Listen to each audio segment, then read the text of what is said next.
Vamos lá? A parte do contexto dessa aula, a monarquia francesa.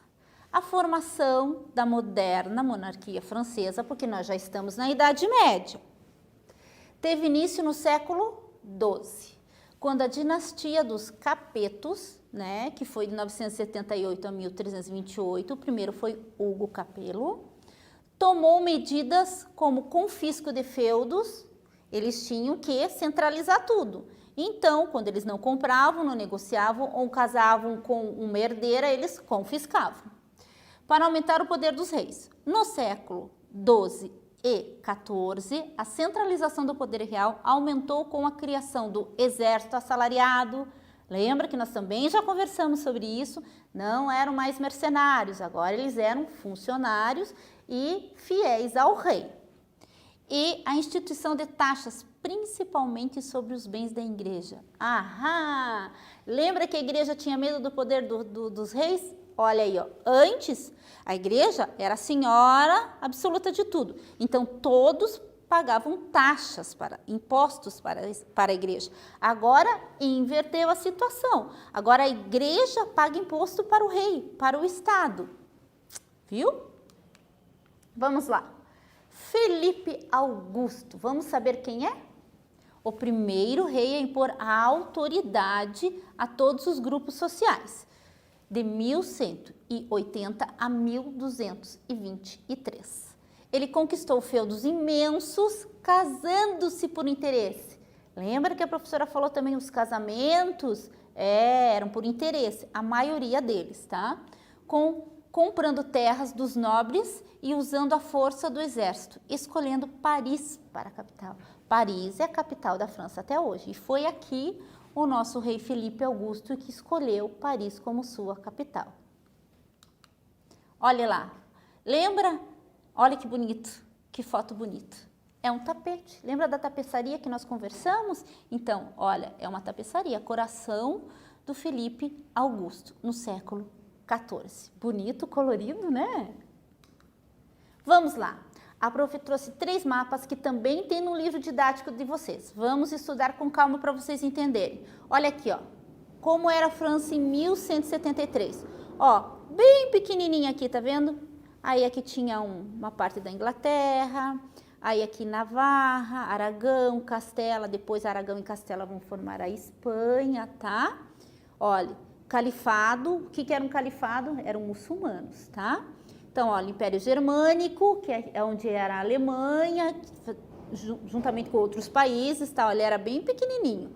Olha, 1230, não deu nem 100 anos, né? Olha só, como já aumentou todo o reino da França. Olha aqui, ó. Ó, a Inglaterra que estava aqui do lado não existe mais aqui, só existe Inglaterra aqui, tá vendo? Olha, ele já tomou conta, tá? E olha aqui, nos dias atuais, olha o tamanho que a França é, olha onde está Paris. Espanha, né? Olha lá, Suíça, Itália, lembra? Olha lá, ó, do Império Germânico, a Suíça, olha lá. Ó. Só para vocês entenderem como foi a expansão territorial. Vamos lá? A estrutura de poder na França se organizou a partir da tradicional divisão medieval da sociedade em 3 estados, agora submetidos ao poder do rei. Na Inglaterra, houve o parlamento. Aqui foi um pouquinho diferente. Primeiro estado, o clero. Segundo estado, a antiga nobreza feudal, já que eles perderam todo o poder que eles tinham como senhores feudais, aquela troca de favores. Então, agora você faz parte do estado, tem direito a voto, tem direito a negociações, então vocês fazem parte do segundo estado. E o terceiro estado, que era o restante da população. Vamos lá, continuando com os nossos reis. Luís IX, sucessor de Felipe Augusto, governou de 1226 a 1270. Permitiu que todo cidadão condenado por um tribunal da nobreza recorresse ao tribunal do rei e implantou a moeda única. Os tribunais, os nobres ainda tinham o costume de julgar e punir, né, nos seus tribunais individuais. Aqui não. Novamente, vamos centralizar o poder no rei. Quem julga é o rei. O poder é sempre do rei, tanto política, econômica como socialmente, tá? A moeda única, como foi feito na Inglaterra, que deu uma ajuda no comércio, né? Na parte econômica, administrativa, um idioma próprio, uma moeda própria. Isso ajuda muito a fortalecer o Estado Nacional como Estado. Vamos para o próximo rei? Felipe IV. O Belo, ele sempre tinha um nome junto com o deles, né? Olha lá, governou de 1285 a 1314. Fortaleceu a burocracia, impondo impostos a todos, inclusive para a igreja, né? A igreja tem que pagar imposto sim. Nobre que não pagava imposto tem que pagar imposto sim. Não é só o camponês, não é só o restante da população. Agora todos pagam imposto para o rei. Primeiro estado, o clero. Segundo estado, a antiga nobreza feudal. Terceiro estado, o restante da população. Vamos continuar? Guerra dos 100 anos.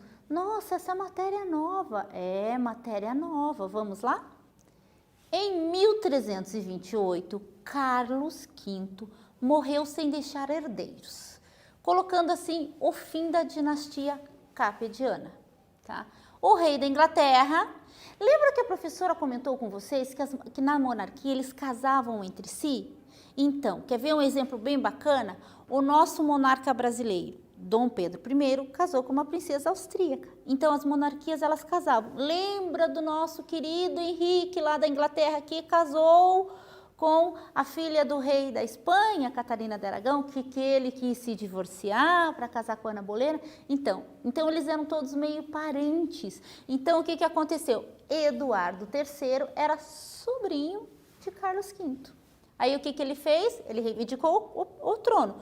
Mas Felipe de Valois, que era primo do rei, também reivindicou o trono. Olha lá, reivindicando o trono francês, iniciando uma guerra que durou 116 anos, de 1337 a 1453. Anotem no caderno, isso é muito importante. Cai em várias provas, vestibular, Enem, Guerra dos 100 anos durou 116 anos. Isso é muito importante. Escreve bem grande assim, com canetinha colorida, para vocês nunca mais esquecerem. Combinado? Olha só o que a professora trouxe. Vocês já ouviram falar de Joana d'Arc? Olha, uma ilustração, né, datada de 1505, e aqui ela na coroação do rei Carlos VII. Quem foi Joana d'Arc? O prof vai contar uma história bem bacana. Era uma camponesa simples, que quando ela tinha lá os seus entre 10 e 11 anos, ela teve visões. Ela estava no jardim com o pai dela, ela teve visões, que ela dizia ser um anjo, Gabriel Arcanjo, que dizia para ela que ela deveria ir lutar, né? Se inscrever no exército da França e lutar a favor da França, que a França estava perdendo para a Inglaterra o trono nessa guerra dos 100 anos. Só que ela era uma menina, era uma criança, então ela não entendia. O tempo foi passando e as visões foram aparecendo. Ela ouvia vozes que diziam que ela era um anjo divino que deveria lá ajudar o exército. O que ela fez? Ela foi falar com o bispo, ela foi falar com o padre, com o arcebispo, ninguém acreditava nela. Até então que ela foi falar com o próprio rei. Chegou lá e pediu para conversar com o rei. Aí o que aconteceu? O rei pediu para conversar com ela à parte. E aceitou ela no exército. Todo mundo ficou espantado. O rei aceitou. Ela já tinha 17 anos, mas ela era uma mulher e uma menina. Como que aceitou ela no exército? Dizem as lendas que Joana d'Arc saiu e comentou que o rei teve uma iluminação divina da prova que ela deveria estar junto com o exército francês. Aí então, nessa altura, o exército francês estava perdendo tudo. Estava perdendo a guerra, os soldados estavam cansados. Por mais que o contingente francês fosse maior do que o do inglês, mesmo assim eles perderam várias batalhas. Aí chegou a querida Joana d'Arc. Quando ela chegou, foi assim um alívio para os soldados, como se eles tivessem visto um anjo, tanto que ela é considerada santa hoje. E o exército francês teve assim um gás maior e começou a ganhar as batalhas, e a coisa começou a andar e melhorar, e todo fronte que ela chegava, os soldados ganhavam, aí inverteu. Se tinha mais soldados ingleses e menos soldados franceses, mesmo assim a França ganhava.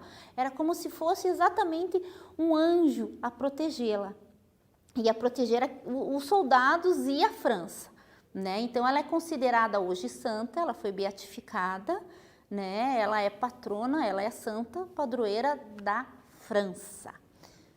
E tem vários filmes, se vocês procurarem, tem filmes, tem livros sobre Joana d'Arc. Inclusive tem um autor brasileiro, Érico Veríssimo, quem escreveu O Tempo e o Vento. Sim, ele também escreveu sobre Joana d'Arc. É bem bacana, vale a pena pesquisar. Combinado? Vamos continuar? Olha lá, conflitos religiosos. Nessa idade, nessa transição, teve muito conflito religioso, bastante. Vamos entender o que aconteceu? Apesar da proibição do protestantismo, porque a França era católica, mesmo assim ele cresceu na França, tá? Como forma de crítica à Igreja Católica. Os huguenotes, que eram os calvinistas, que são os presbiterianos aqui no Brasil. Como ficaram conhecidos os calvinistas franceses, formaram grande parte da burguesia do país e estavam entre os súditos mais ricos. Lembra da predestinação? Lembra que eles não podiam fazer festas, nem ir no teatro, nem jogos de azar? Qual eram os princípios? Oração e trabalho. E claro, muito trabalho, eles foram acumulando os bens. Então, o que aconteceu? Eles foram ficando ricos. E daí o que aconteceu? Eles financiavam o rei, né? Por exemplo, essas guerras, quem é que pagava o salário dos militares, né? A burguesia, o dinheiro da burguesia. Olha lá quem a professora trouxe. Na tentativa de resolver o problema dos conflitos, né, das guerras religiosas, a irmã do rei Carlos X, a católica Marguerite de Valois, casou-se com o protestante Henrique de Navarra, que seria o futuro rei. Né? Vamos tentar amenizar. Então, se uma católica casar com um protestante, quem sabe a tolerância religiosa começa a reinar dentro da França. Vamos ver se realmente isso aconteceu? Olha lá. O casamento trouxe milhares de huguenotes a Paris. Claro, todos queriam estar no casamento do rei.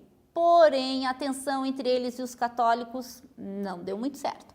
E levou ao massacre protestante, no dia 24 de agosto, conhecido como a Noite de São Bartolomeu, a Noite Sangrenta. O que aconteceu? A rainha-mãe do Henrique era católica fervorosa, Catarina de Médici. E o que ela fez? Ela enjambrou o exército para que, quando os protestantes chegassem, né, na França para o casamento, acontecesse um massacre. Então, né, foi uma armadilha da rainha, o filho não sabia, contra os protestantes. Na realidade, em todo o estado morreu mais de 30 mil protestantes. Então, é algo bem sério e terrível que aconteceu na época. A França hoje se envergonha muito disso. Olha lá, que tristeza, gente. O massacre de São Bartolomeu. Olha só, isso aqui é uma pintura, né? Então, imagine na vida real, né? A sua vida não vale nada se você não tiver a mesma doutrina religiosa que a minha. Então, independente, né, a sua vida, você vai para o inferno, porque eu vou para o céu, porque a minha religião é diferente da sua, então você merece a morte, né? É assim que eles pensavam na época. Olha lá, para garantir a sua coroação, Henrique teve que se converter ao catolicismo. Lá, já como rei, depois que ele assumiu, ele assinou o Edito de Nantes, em 1598, que garantia tolerância religiosa na França. Henrique ficou abaladíssimo quando ele soube de tudo aquilo, ainda mais que, né, tinha sido a mãe que tinha planejado todo esse massacre. Então, o que aconteceu? Claro, ele demorou 9 anos para conseguir concluir o que ele queria, mas ele conseguiu assinar o Edito de Nantes e conseguiu, ou tentou pelo menos amenizar e trazer tolerância religiosa para a França. Vamos lá, continuando com os nossos reis. O filho de Henrique IV, Luís, esse aqui é muito importante. Anotem, pegue o caderninho com muito capricho e vamos anotar. Agora vai vir uma sequência de reis chamados Luís, então anotem com bastante atenção para vocês não se confundirem depois, ok? Esse é o Luís XIII. Seu primeiro-ministro, o cardeal Richaud, promoveram transformações profundas na França, que consolidou a monarquia absolutista. Então, anote lá, Luís XIII, consolidação do absolutismo. Vamos ver o que ele fez? Olha lá, privilégios políticos dados aos huguenotes, os calvinistas, foram revogados, menos a liberdade religiosa. Tá? A nobreza foi submetida ao poder real. Nomeou funcionários reais, retirando os aristocratas do poder dessa decisão, né? Então, é só o rei que tinha a decisão. Duelos eram proibidos, tanto os religiosos quanto duelos entre os nobres. Disputa entre os nobres seriam submetidas aos tribunais. Então, sem duelo, sem morte, era o rei que decidia.